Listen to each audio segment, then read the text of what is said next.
Welcome back to Holtham's Apiary. I'm Jason Holtham, and in this video I want to show you what I do to kind of get an idea of what the Varroa count is when inside of a colony.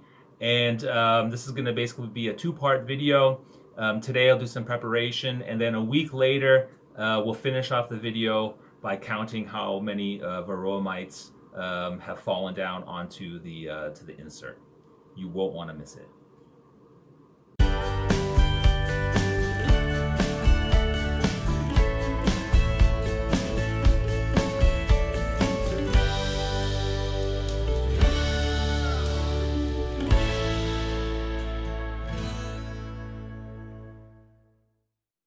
Okay. Once again, Yanik is here visiting. Hello. So Yanik wants to see how we do this. Basically, I believe be preparing these inserts, Yes. and that way we have something for the mites to fall on, that we can count them. Just maybe do a little bit of this. Cleaning. Dirt off a little bit.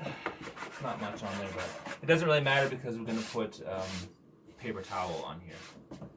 So one thing that happens, or one thing that often happens, is that ants will crawl in here and they'll grab the dead mites and they'll take them away and eat them. And we can count them then. So we can't count them. So there's something that we can do. We have paper towels. We'll lay onto the insert, and then with some vegetable oil, we'll spray down the paper towel so that the mites will fall in the oil, they'll stick to the oil, and it kind of keeps the ants away. They don't like it. Okay. All right? So let's gonna do it. Yep. That's a little bit messy. Pour this over. Now, an alternative to paper towels and oil is to basically spread a very thin layer of Vaseline, so petroleum jelly. Understand. It doesn't have an odor; it's odorless, Mhm. so that won't affect the bees. But it serves the exact same purpose. Okay. The mites will stick to it, and the ants will stay away. So you put it directly on the Directly on there. Okay. Yeah. I've never done that. I've always used this oil method. Mm-hmm. So Just rip some off. yeah. And just try to like lay them on there so that they actually, because the thing is, when we push it in, if someone's hanging over the edge, it'll get caught and then Right. it won't go inside. Yeah, perfect. Easy work. Easy work, yeah. So let's see how this works with the spraying. It's kind of messy, but gets the job done. Some people actually put the paper inside of a trash bag Yeah. and then just dump the oil inside the trash bag and kind of, let it soak in. Okay. I don't know if it's Yeah. worse or better than spraying, but Just different methods. right, just different methods. Everyone tends to find a method that's good for them. All right. Some beekeepers actually, what they'll do is they'll make a grid, Yeah. maybe 4 or 5 centimeter squares, and that way it makes it easier, a little bit easier for you to count the mites, because you just count how many mites were in the grid, and then Yes. you can actually. You Some can people. multiply. Well, some people do that. They just basically count a certain concentration, and Mhm. then they apply that to the entire insert. Understand. But Yeah. hopefully, it's not so many mites No. that's like that. So now that we've kind of dampened that down, let me see if Take it. yeah. So I just insert this into the bottom of the hive. Looks And- good. And then next week we'll take this out Yeah. and count the mites. And remember, this floor has a screen in it, so Yes. the mites fall through. Other things will fall through as well, but the bees won't go in there. Okay. So yeah, and that's Right. it. So next week we'll come back and Let's you and see. I will do the other 3 hives, and next Right. week we'll come back and count how many mites have fallen off. I'm looking forward. All right. Great. All right. So it's been a week, and Yanik is back. Hello. And my friend Torsten is also here with me. Hello. And Torsten happens to be the father from Yanik. So nice to have you both here. Okay, let's start. You want to take that one out? What we'll do is we'll just check one on video, and then the rest we'll do offline, so to speak. Yeah, sometimes you have to wiggle it a little bit. Oh, there you go. There's some dead bees on there. Some had crawled in there. So just place it there. And then what I'm going to do is I'm going to bring the camera a little bit closer to see if I can identify a mite. And then I actually even have a magnifying glass because sometimes it's really difficult to see them. And I've already found one mite, and that's this right here. Really little. See if it's gonna focus. It probably won't focus because it's too close. Ah, yeah, you can kind of tell. Right here, this little creature, Varroa destructor mite. So let me place this back over here, and then we can try to get a look. So normally what I do is I start in one corner. Yes. And just go row by row. Okay. And if you miscount, it's not so bad. Roughly count approximately, I don't know, 40 mites, or maybe it was 50. Okay. It's not so bad. Okay. So why is it the stripes? Because here you have to remember there is this wire on top, and the wire is also fastened to some boards underneath. Ah, okay. So the mites, the mites can't fall through there. Okay. Yeah, but it's a good question. There are no bad questions. Great. Only bad answers. Okay, so if you want to, you can. Yeah. Now, did you see how that? Take a look there, and you can see when you magnify it a little bit that it has like some little legs on the front. Yes. Yeah. Yes. Both. Hard to see. And it's hard to tell the difference between a mite and maybe a piece of pollen. Yes. That's the same size. Yes. Yeah. So it's good to have a magnifying glass just to confirm. Okay, so let's start in this corner. Right here. So Yanik is going to count that one. I'm going to count a different one, and then later we will tell you the results. All right, so we counted the mites, and the numbers aren't really what I expect. Yes, we have to split them through 7, right? For 7 we days. Normally would have to split them through 7, but I don't think these numbers are accurate because I think some ants probably, although we put lots of oil on the paper, the ants still manage to take a bunch of mites away. Okay, so it's too low. I think it's too low.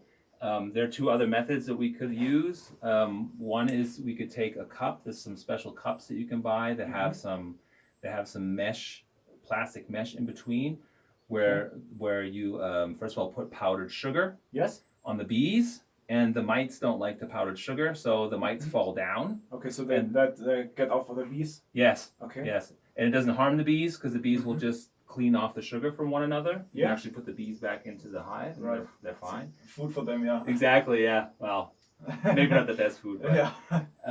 In any case, you can count the mites. Yeah. But the problem is you have to kind of guess how many bees you had in the cup. And another more accurate way is to also use a cup where you scoop up maybe 300 bees or so. Okay. And then you put it in the freezer. And of course, unfortunately, it kills the bees. Yeah. But it also kills the mites. And then when you take them out of the freezer after they're all dead, then you can pour some soap water on them. Okay. And then that will cause the mites to fall off the bees. And then you can count how many mites to how many bees, and you can get like a percentage. Okay, but the mites will not fall off automatically in the fridge? No. You have to pull them away with soap water. Right. Okay. Right. You can actually even use like a kind of a high pressure water stream, like from the sink or something. Yeah. But yeah, I've never done it like this. I've always done with the inserts. But like I said, these are low numbers. Colony 1 had 5. Also, I renamed the colonies because so colony 1 is now basically the split. Okay. Colony 2 is the mother of the split. Yeah. Okay.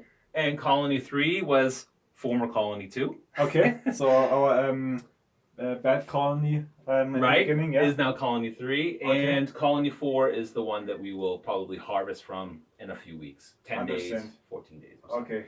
So now normally what we would do is divide it by 7, like you said, and you want to make sure that the mite count in this time of the year, July, beginning of July, is less than 10 mites per day. Okay, so under 10 we have no problem. Right. And above 10 we should take care of We have to immediately start with the treatments. Okay. So we would have to harvest the honey, even though we're not full with honey. Yeah. We'd have to harvest the honey and then begin with treatments. Understand. So unfortunately, I think the numbers are wrong. So I can make a decision. I can either harvest now, like in a few days, and do treatments, or I can wait because I think the bees are actually doing quite well. Yes. I can wait until after the harvest, and I think I'm gonna wait. We wait. I think, yeah. So what I wanted to show you and also the viewers is the reason why we have to do this with the mites. And let's say we have this graph, okay? This is the number of bees and the number of mites in the box, in the colony. Okay. And this is time. Yeah. Okay, starting from January to say December. Okay. Now, this is typically how the development of the bee colony looks. Okay. All right. So this is probably like July. Yeah. Right here. And typically, if we do nothing, absolutely nothing with the mites, this is how the mites development looks. Okay. But why is it? We'll make them mites and bees. Okay, so it's going up when the most bees are in the hive? It's going up. The mites actually, their peak is actually over here, is in the fall. Okay, but why? Because that's how they develop. And they actually have the most chance to have a lot more queen, we'll call them queen or mother mites, as the peak of the bees is at its highest. Because obviously they have more victims. Yes. Right. Yeah. So if we don't do anything and we let the mites go unchecked, then this will happen, that the mites will become more than the bees, which is, for the mites, not really a problem because it'll just spread around to other bee colonies. But it will basically so actually bad kill for us the bees. Because our other colonies will have mites too. They'll get mites. They'll just get mites from, the mites will actually hop from one bee to another bee. Right. Yeah. So our goal is to always keep this line below this line. So in the spring, say this is April here, in the spring when we cut out the mites with the drones, then this is what happens. Okay, so the population goes down. Then it will slowly start to creep up again. Yes. Then we do formic acid. Say this is August, okay? So formic acid, and it goes down again. And then it will start to climb up again. And then in December, we do another treatment with Oxalsäure. Oxalsäure in German, in English, oxalic acid. Yeah. And then it will go down again. Okay. But you will never have 0 mites. And then this whole game will start again the next year. Okay. Yeah. So round about all 4 months, there's some treatment for the bees. Yeah, typically that's what you want to try to do. In August, like end of July, beginning of August, we start with the first treatment with formic acid, Ameisensäure, and we can repeat that treatment one more time before fall, say early September or so. Okay, I understand, right. So that is also something important. That's what I wanted the viewers to also see, why we have to do this with the treatment. Otherwise, at the end of the year, the bees will be so overwhelmed with mites that they'll collapse. They won't survive the winter. They won't survive the winter. Okay. Because mites transmit viruses and bacteria, and they also suck away they like hang on the back of the bee and like suck away their blood basically. Oh, okay. So it makes them really weak and such. Yeah. Imagine having like a 5-pound or like a 2-kilogram cat stuck to your back. Right, yeah, understand. So that would be not very pleasant. No, not really. Okay. Any questions? No, not so far. Okay. So if there are any comments or any questions, please write them in the comments below and I'll try to answer them.